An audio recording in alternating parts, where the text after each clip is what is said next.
C'est ton gars Vantard qui revient une fois de plus, again and again. Donc le film du jour s'intitule The Amazing Spider-Man, motherfuck. Bon, je t'avouerai qu'à la base, j'étais même pas censé faire de chronique. Mais le film est tellement atroce, le film est tellement dégueulasse, le film est tellement laid, ça m'a tellement révolté, ça m'a tellement frustré, ça m'a tellement agacé que je me devais de faire une chronique pour descendre le film comme il se doit. Laisse-moi déverser ma haine. Donc, The Amazing Spider-Man était un des blockbusters 2012 les plus attendus. Tu vois ce que je veux dire? Le film était attendu au tournant. Doté d'un budget de 230 millions de dollars, réalisé par Mark Webb, réalisateur très remarqué qui avait fait un excellent film que j'avais adoré qui s'appelait 500 Days of Summer. Et dans le rôle de Peter Parker qui succède à Mr. Tobey Maguire, on retrouve Andrew Garfield, un acteur que j'affectionne très particulièrement car c'est un très grand acteur, même un grand acteur en devenir, qui s'était illustré dans le film Boy A, qui m'avait mis une gifle, et par la suite il a performé dans des films comme The Social Network. Bon, le budget de The Amazing Spider-Man, comme je t'ai dit, c'est 230 millions de dollars. Pour te donner un exemple, le film The Raid, qui est largement mieux, le budget du film de The Raid, c'est 1 million de dollars. Tu vois, le deux poids, deux mesures. Donc, le film est atroce. Le film est une courgette, le film est une banane. Euh, Par où commencer? Attends, quitte pas, j'arrive.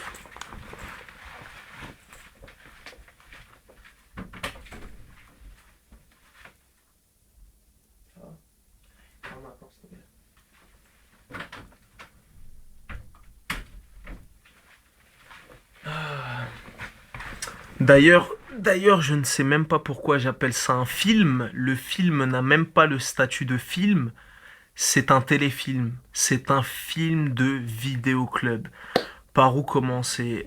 Donc, comme je te dis, moi personnellement, j'avais placé mes espoirs dans ce film, tu vois ce que je veux dire, parce que Andrew Garfield est un très bon acteur et Mark Webb avait fait un excellent premier film. Et à l'arrivée, c'est une grosse catastrophe. Je t'en supplie.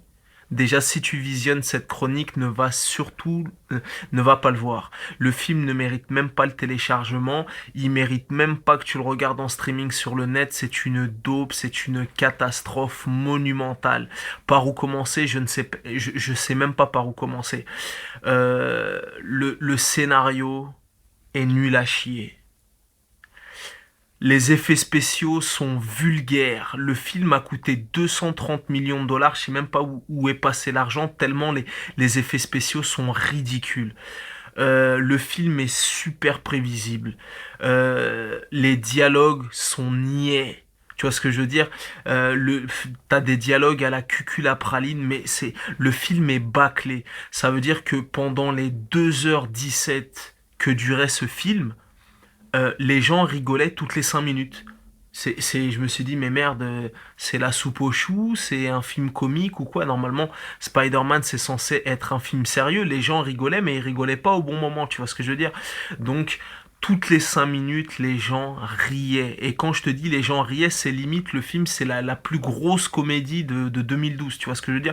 Le film est même pas censé faire rire, c'est censé être un film sérieux, c'est censé être un des plus gros blockbusters de l'année. Les gens se tapaient des barres, se roulaient par terre toutes les 5 minutes.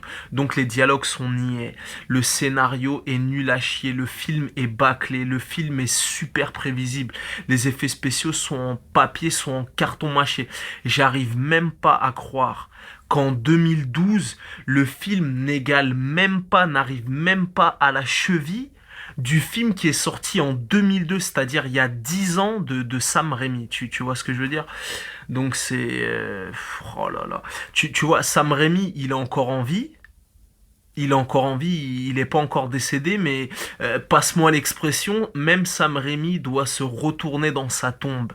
Tellement le film est putain, mais c'est atroce. Oh là là là là, c'est une daube. Là, depuis le début de l'année, j'ai déjà vu 112 films. Tu vois, ça veut dire que du 1er janvier jusqu'à cette date, c'est-à-dire le 10 juillet 2012, j'ai déjà vu 112 films. C'est l'un des films les plus nazes que j'ai vu en 2012, si ce n'est le plus naze. Tu vois ce que je veux dire? Film de vidéoclub, téléfilm, le film est sans saveur, sans consistance. Le film est bâclé, c'est un truc de... Les 10 premières minutes, tu sais déjà ce qui va se passer jusqu'à la fin du film. Oh là là là là là là, c'est atroce, c'est atroce. Et en plus, avant de faire cette chronique, j'ai consulté Wikipédia et le film a fait du bénéfice. Tu vois ce que je veux dire? Le film, comme je t'ai dit, il a coûté 230 millions de dollars, il en a déjà rapporté un peu plus de 300 millions. Donc malgré tout, malgré que ce soit une daube, de toute façon, les critiques ont été unanimes, il s'est fait descendre un peu partout. Malgré que ce soit une daube, le film a quand même rentabilisé le budget initial. Mais bon, en tout cas, il fera pas un score comme les Spider-Man de Sam Raimi. Et voilà, mais bon, déjà les producteurs du film, quelle idée de confier un budget de 230 millions de dollars à un mec qui avait fait juste un seul film avant. Tu vois ce que je veux dire? Donc c'est atroce, c'est inhumain, on n'a pas le droit de faire ça à des enfants. Tu vois, Sam Raimi avait fait des films cultissimes comme Evil Dead 3. Il a une filmographie longue comme ma bite, tu vois ce que je veux dire. Donc quand il a réalisé, quand il a entamé sa trilogie de Spider-Man, il avait les reins solides. Tu vois ce que je veux dire? Et une grande connaissance cinématographique pour faire un blockbuster comme Spider-Man, tu vois ce que je veux dire? Ça veut dire que même si Sam Raimi a vu le film, même si Tobey Maguire a vu le film, ils ont dû se rouler par terre, ils ont dû se taper des barres, ils ont pas respecté les femmes, les fans, entre guillemets, en sachant que moi je suis pas spécialement un fan de Marvel, mais les Marvelophiles, ils ont dû se tirer une balle, ils ont dû être révoltés, ils ont dû faire des dépressions parce qu'ils ont pas respecté les fans du tout, tu vois? Pour moi, ce film-là, c'est une adaptation par les Dragon Ball Z. Ils ont pas respecté, le film est bâclé, c'est un truc de barjot. Le scénario, il tient même pas sur un ticket de métro. Il n'y a pas de scénario. Le scénario est inexistant. Même les dialogues sont niais. Les dialogues sont niais, les gens se tapaient des barres dans la salle, les gens rigolaient, ils disaient oh non mais c'est pas possible, c'est une torture, c'est atroce, 2h17 à attendre le dénouement qui était déjà prévisible. Et même les actions, je t'ai dit, les effets spéciaux sont vulgaires. Pour moi, c'est même pas des effets spéciaux de 2012, c'est des effets spéciaux tard les années 80, tu vois, tard les Jack Burton dans les griffes du mandarin, Oh là là là là là là, c'est atroce, c'est atroce. Je vous en supplie, ne faites pas de suite. Et si tu visionnes cette chronique, ne va surtout pas voir ce film. Attends qu'il passe sur M6 d'ici 3 ans, qu'il passe à 22h45 après la nouvelle star ou je sais pas quoi, mais il mérite même pas le téléchargement. Il mérite même pas que tu le regardes en streaming. Tu vois ce que je veux dire? Donc voilà, moi personnellement, tu me l'offres en DVD, je te le rebalance à la gueule et on va se bagarrer parce que voilà. Donc comme je t'ai dit à la base, je voulais même pas faire de chronique, mais Vantard est là pour comment dirais-je, pour rétablir les injustices. Parce que moi j'ai la carte passe. Mais quand tu vas aller le voir demain ou après-demain et que tu vas payer ta place 17 euros ou 19 euros ou 24 euros parce que tu auras payé les lunettes en 3D plus le supplément, plus les pop-corn pour madame, plus la glace pour madame, eh ben je peux te dire que ça va te faire très très très très mal au cul et je peux te dire que tu vas saigner des fesses.